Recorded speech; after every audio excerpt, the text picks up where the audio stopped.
So today I painted, as you saw, and now I am watching my detective Montalbano, I think is what it's called. I don't know if it's like just like one of those cheesy, like, you know, Italians be like, no, I don't watch that. But it's on Canopy. And I found myself just going through Canopy, which is through the library, and just like saving a bunch of like detective shows, European detective shows.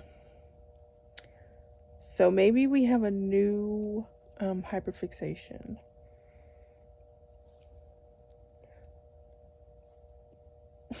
I already watch like all the ones that come on PBS for the most part, that are currently on PBS, like Midsummer Murders and Death in Paradise and Father Brown, and then the Paris Murders started those. So that's French. Paris Murders are French, the other ones are British, and now we're watching an Italian one, saved a Swedish one, and there's a German one that looks interesting. So European crime dramas are the wave of the future. Yeah, new week of creative things. There are lots of other things I should do, like clean my room, but I'm just gonna watch TV. Bye.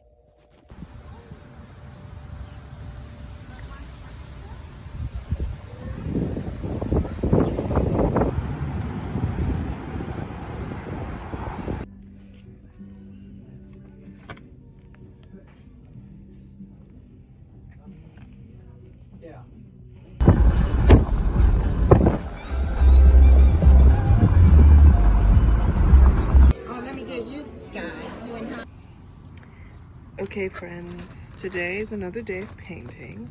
I have to clean like all of this and all of this because like it's been about a week since I painted. No, not true, but like all of this paint is dry.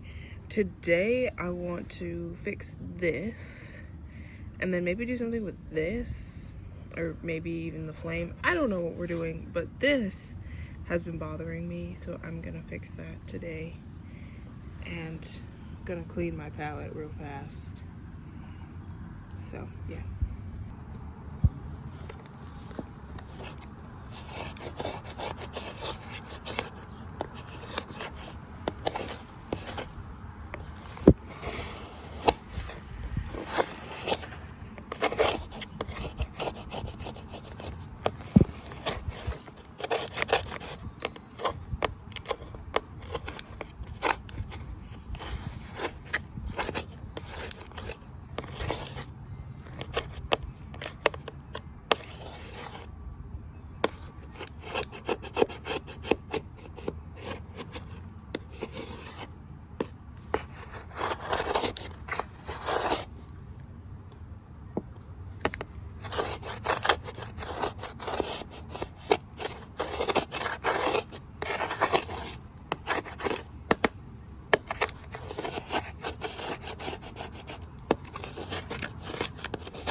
There are quite a few things happening in this moment.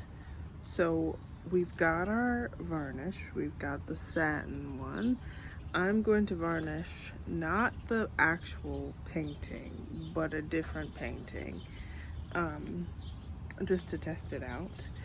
And then another thing that's going to happen today is I carry around my paints in these bags. We're going to move them to some new bags. But we had some weird spillage happen.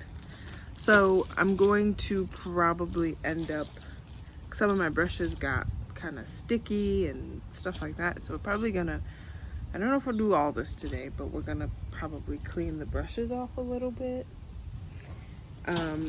There's no actual painting going on today. I think about we're gonna clean this off and give it a new blade. So that's all that's gonna happen. More than likely what will end up happening is I will clean this and varnish and then separate my brushes and my paints into 2 different Ziploc bags. I had a bin that I kept all my paints and stuff in, but it wasn't super portable, so I used Ziploc bags. I don't recommend.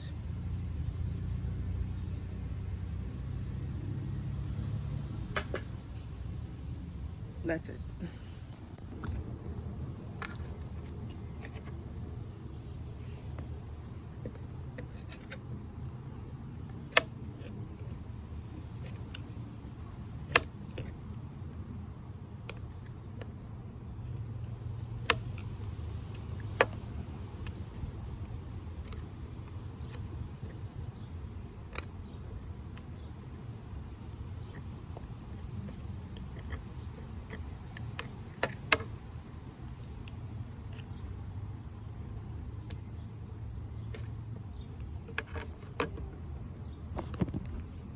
So look at all this little tittables of paint. We had to clean it off enough where we could get the blade out.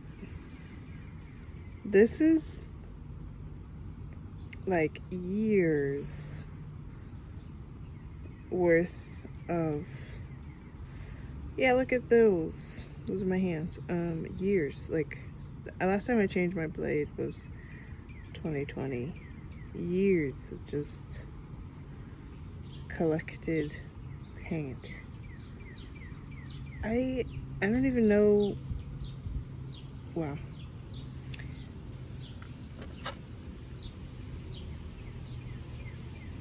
I'm sure there's like paint from like 2019, 2020, just all kinds of paint. I don't even use Viridian that much, and look, it's like all over the place. Look at all this Viridian. I don't even like that color. Probably clean this up a little bit more and then we'll put in a new blade. Our new bags. So not everything is all combined and sticky. Here's our fatalities. These brushes need a long soak because they're really sticky. As you can see, there's my hair all over them, and you can see some of the paint tubes are so old that they opened and they spilled some paint. This one is actually okay. These 2 I think are okay, but the other ones, they need a little bit of help. This actual one, this is the brush I actually used the other day. This one is fine. So now we are gonna move on to this fun bit. So I'm scared. We're gonna do that. Yay.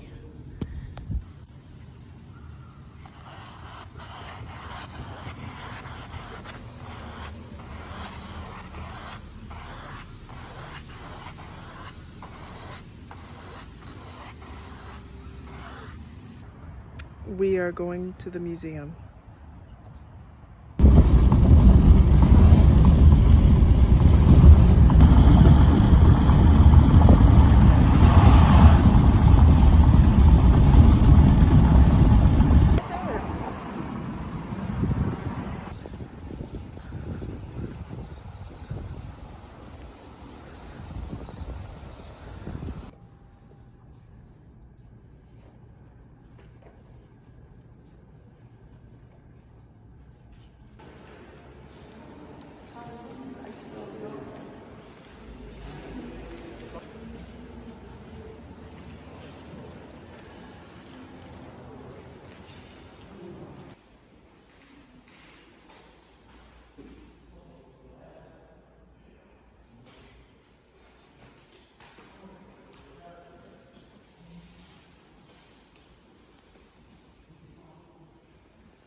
let's admire the chest. But look at this painting.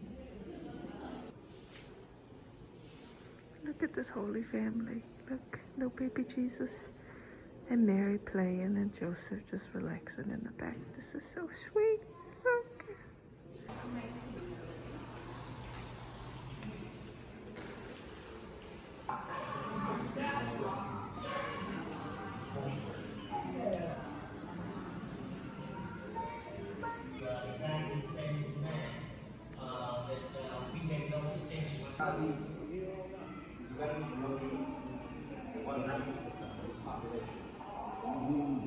Just for a minute or two.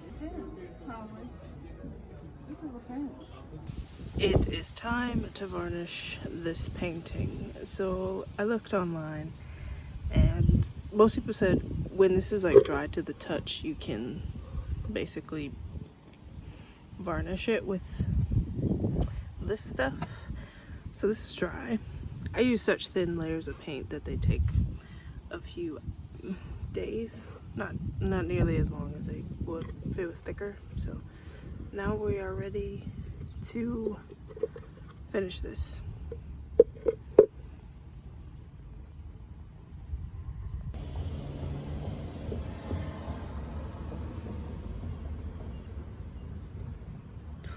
That's too much.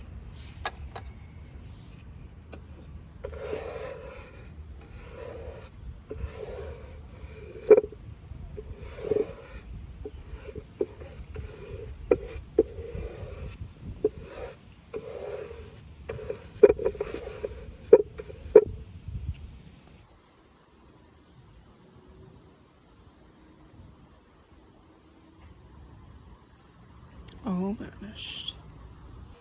Hello everyone! So we're gonna finish off the video talking about books because I like talking about books, okay? And I didn't update you on what I got from the library last week. So we bought this at the gift shop. I have a few of these, you know, like this press makes a lot of books for a lot of artists. I have a Gauguin one and a Klimt one. I think I even have a Basquiat one. Basquiat if you're French. But I love this one because I know like Caravaggio is one of my favorite artists ever. But I've never seen this. Like there's paintings in here that I've never seen. Like I've never seen this one of the, you know, execution of John the Baptist. But then we have like classic ones that you see. And I was just like looking at this and I'm like, yeah, I sure did. I feel so bougie, but this is in the Musée du Louvre, or the Louvre. And I did see this when I went to Paris for study abroad. I remember seeing this. That feels so ew. So we got this. I didn't get anything else, but I did get this at the gift shop. I don't usually go into museum gift shops because I'm not there for buying things. I'm there to look at artwork. So I'm finally finishing From Whom the Bell Tolls because my hold on Libby for the audiobook finally came through. I started this in March. I put the audiobook on hold on Libby at the end of March and I just got it. So we're almost done. Almost done. So then I can start all the books I got from the library, which, well, let's get all of them. We got quite a few books from the library. These are from my local public library and these are from my church's library. So what did we get? We read his biography, Man of the Beatitudes, Blessed Pier, Giorgio Frassati, his last days, reading this. I started this. I don't know, you know, like when you get a book and you read it and you're like, I want to read this, but now's maybe not the time. That's how I'm feeling with this. So I might take this back next week. But then we also have this book by Edward Armstrong, which is Saint Francis, nature mystic. It's about nature in the Franciscan legend. As you all know, St. Francis of Assisi is my confirmation saint, and I love anything about St. Francis of Assisi. Oddly enough, you know, like being an artist and like a Caravaggio and St. Francis of Assisi being my confirmation saint are very related. And I won't get into the whole reasons as to why, but I'm so excited about this because nature, Francis of Assisi, my kind of thing. All right. We also got, because we read the Silmarillion, these finally came back. Somebody was holding on to this. We have Beren and Lúthien and the Fall of Gondolin. This is the one that I want to read, because when I was reading the Silmarillion and they had the chapter on this, I was like, no, I have to read to get there. And Beren and Lúthien is just such a cool story, and the way that I can see, like, there's some like poetry parts, you know, like Beowulf, epic poetry kind of stuff, and I'm like, I'm into that. But I really want to read this one. So I checked out a bunch of books from the library just because I wanted to have a variety of things. No intentions to read all of them. Just these are definitely getting read. This one maybe. This one for sure. But I would definitely want to read them, so. And I also have the audiobooks for these are on Hoopla, so we can knit and read without having to like have the physical book. I flop back and forth between the audiobook and the physical books for a lot of the books that I have. So I mentioned that I wanted to read more books about Pope Francis or from Pope Francis, so I checked out I am asking in the name of God 10 prayers for a future hope. Don't know anything about this yet, but very excited about it. While I was over there, I saw this book about an African-American Catholic community called Our Lady of Victory. And this book is by Shirley Harris Slaughter, and I'm very interested in this. As someone who comes from a Black Catholic family, long lineage, cradle Catholic, super excited to read this. I don't know if I'll get to it in time before the library. I need to take these things back to the library, but I might like do a, you know, extend, what's that thing? I don't remember. You extend your hold, or I don't remember what it's called. So that. And then I wanted to read more poetry, but I don't read a ton of like, I was checking out like contemporary poets, and I was like, I don't really read a lot of contemporary stuff. And I was really into the prose of Moby Dick, so I thought I would check out this book, American Poetry from the 19th century, which is when Moby Dick was written. And there's Thoreau and Whitman in here, both writers who I loved. I was that person in AP literature who loved everything we read and was obsessed with everything we read. The Rime of the Ancient Mariner is still one of the best things I've ever read in my entire life. That along with Frankenstein. I loved that whole unit was just peak. So I thought that this would be really nice since I already like writers from this time period. So that's all the books. That's all the updates. We're slowly but surely making final moments of this book. The offensive is happening soon. They're gonna blow the bridge. I just can't wait for this to be over. The way this book is written is annoying. But what isn't annoying about the way Hemingway writes this novel and The Sun Also Rises and A Farewell to Arms? Like, you just get annoyed at some point. You're like, I'm so invested in the narrative, but these people get on my nerves. You know what I'm saying? Old Man in the Sea, love that one. Perfect. But his stuff like The Sun Also Rises and this and A Farewell to Arms, you're just like, I don't like these people. But I'm too invested in the narrative. Anyway, so that's all we have for this week. And I'll see you all in 2 weeks.